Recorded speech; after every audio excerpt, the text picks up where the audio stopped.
This is Shabbos Nun Vav. We're talking about Rabbi Elazar. And let's ask questions asking about whether or not a cloud, prat, cloud, whether a specific leads to a general, general leads to a specific. We got bogged down in the Gemara asking about the different ervis and why the specific ervis have to be enumerated. Why can't we just say a klal of all the ervis? And we're trying to learn out that even though you don't learn specifics that klal plat, that each one was teaching something different. And therefore couldn't learn out from excluding and from deriving from general rules to specifics. So Rabbi Elazar asks another question. But it's written, but a man who takes his brother's wife, it says it's a nida, it's loathsome. Why do you have to say that? Just include it in the regular of the ervis. Letzayrech yatzas, and I was singled out for a need. Lidoin ba'ariri, to punish you for childlessness. Demar Rabin Yudin, for Rabbi Yudin says, Kalahan you, for everything on that says the childlessness, Havi Balaim Banim, they will die without having any children. Aririm Yimusu, they shall die childless, Karvin as B'neihem, and they will bury their children. So we see that it really takes two forms, childlessness and also burying children. So the punishment takes two forms. That's why Torah had to enumerate them. Rav Yosef says, the pasuk talking about one's end was singled out, covers for a need, to exclude the wife of one's maternal brother. Naman Khan Daidasai, he stayed over there, his aunt. The Naman Alon said, either his uncle or his uncle's son shall be redeemed through him.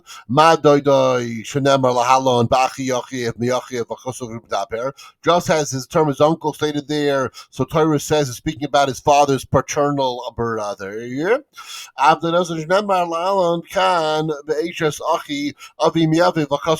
So too, his aunt stated there, so Torah is talking about the wife of his father's paternal brother. And the wife of his brother is also derived from his aunt. Just as regards the term, his aunt stated over there in the previous pasuk. So Torah is speaking about his wife of his father's paternal brother. So too, regarding his wife of his brother stated here. So Torah is speaking about the wife of his paternal brother. Ad Kedan Rabbi Akiva. Until now, this is all according to Rabbi Akiva. Rabbi Yishmael, whatever according to Rabbi Yishmael. The Tani Rabbi Yishmael learned in the Brisa. Nemar kan Eishes Achiv, there stated the wife of his brother, V'nemar lahalon Eisha sheikach as Eishes Achiv nidahi, and it stated that the man who takes the wife of his brother, she is a nida. So therefore, one's wife of his brother is not always a nida. Why then Torah says it's a nida? Why is he using that term over there? So Madi, the Yesh Lahem Heter La'acher Asura, just like nida has permissibility after revision, Af Eishes Achiv Me'achav Yesh Lahem Heter La'acher Asura. So to the wife of his brother is permissible after revision, after a Yibum, for instance. Yasas Eishes Achiv Mimai Shein Lahem Heter La'acher Asura, excluding the wife of his maternal brother, has no permissibility after revision. There's no Yibum in that situation. There will be no permissibility. That's what we learn out from the extra word. Harabi Yechanan Makshay Lam Minal Minyan Tate Le. Now Rabbi Yechanan asked how we derive this. Rabbi Elazar B'Shem Rabbi Aishia. That's Shnei Lavin V'Karis Achas, two prohibitions, and there's one Karis. Lavin Chelkin Krisos. The prohibitions separate the Krisos.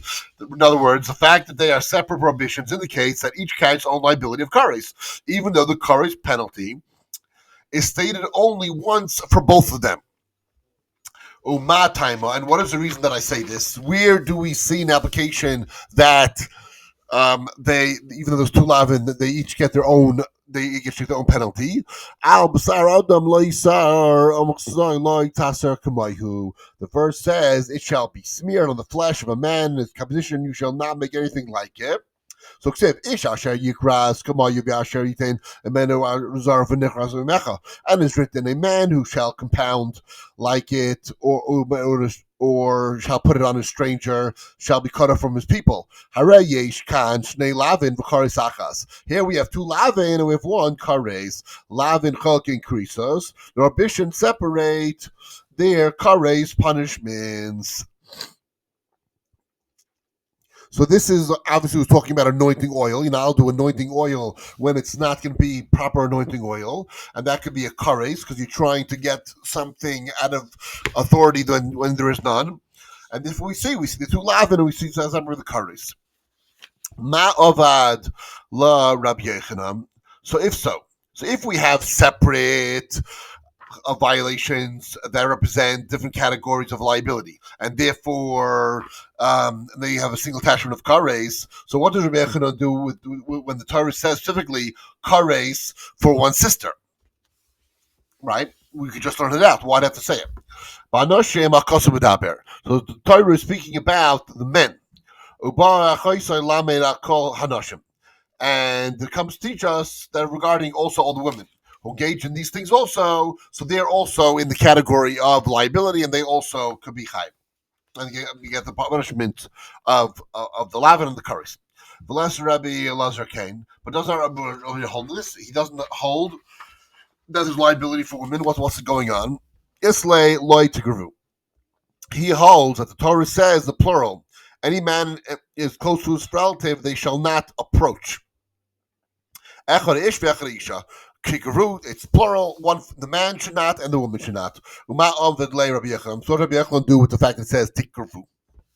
They should not. That they should not uncover. So pasar la the enai michuviar. So he indeed interprets it. It's both men and women. But it did not appear correct that was strong enough to make a punishment. So he learned it out something else. Whereas Rabbi Elazar, learns it out from that simply. So the Oid bin Hada, and also from this. So Shmuel bar Abba Beid Kuma Reb Zera, the Yetzu Shlamim. Let us say that regarding eating shlamim, who singled out the echlu kol hakachem utuma, and you should separate all kachem regarding tuma.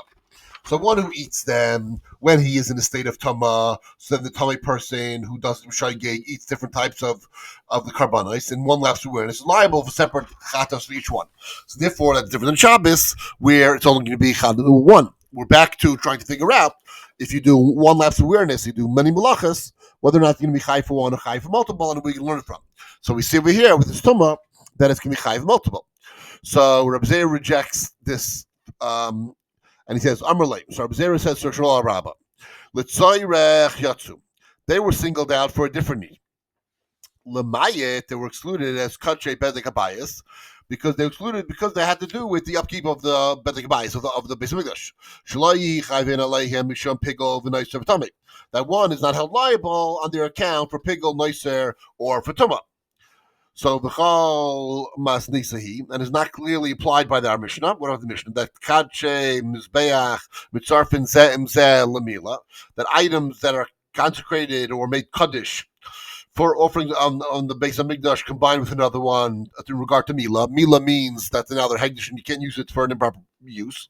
L'chayv aleihem b'sham pigol v'neiser and tamei, and to render them on account of them pigol, neiser, and tamei. These are things where karbanos are left past their due date. They're not allowed to be left to the morning or not allowed to be left to the day and night.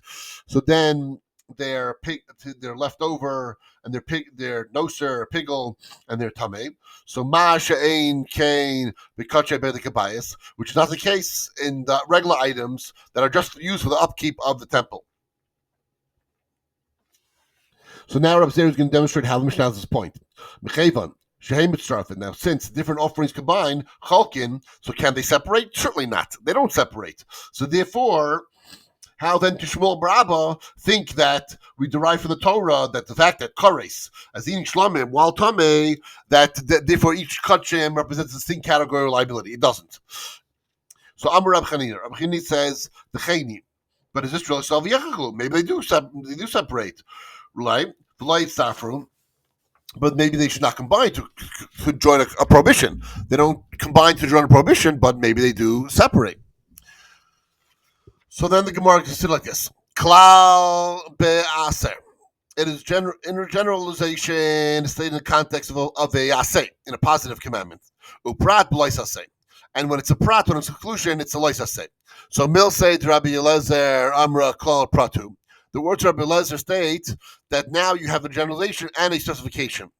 So that was either from asay or from the asay or a combined category. What are you doing? So Rabbi Eliezer says, Loikin al yidei charisha b'shvius. We incur malchus for plowing during the Shvius year. Yechon says, Ein loikin al yidei charisha b'shvius. We do not incur. You don't incur loikin. You don't incur lashes. You don't incur malchus for plowing during the Shvius year. Uma time of the Rabbi Eliezer. And what is the reason for Rabbi Eliezer? The Shabbos Aretz Shabbos Hashem says that the land should be a Shabbos rest for Hashem. Klal, that's a generalization. Sodcha lois Yisra v'kamecha lois Yizmar. Your field should not sow, and your vineyard should not prune. Prat. So what does that exclude? Hazera v'hazamir afhein b'chlalu. The act of sowing and pruning is included in the general prohibition. So v'lama yatsu. So what then gets singled out? That lahakish aleihen leimerlach.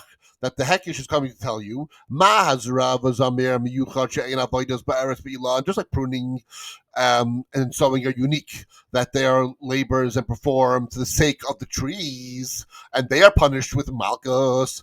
Af kol davershu avodas ba'eretz b'ilah. So to anything that's done for purpose of labor of the trees, so that also then they get malchus. Ma'aved la Rabbi Yechanan. So what does Rabbi Yechanan do with this? So Shnei Dvarim Heim. There's two things. Shnei Dvarim Yatsu Ben Aklal Ein Alechen. When there's two specifications in a category, then they don't separate to teach us out a third thing. The last, Rabbi Eliezer Ein Nechalkim. And does Rabbi Eliezer not agree that they do not separate?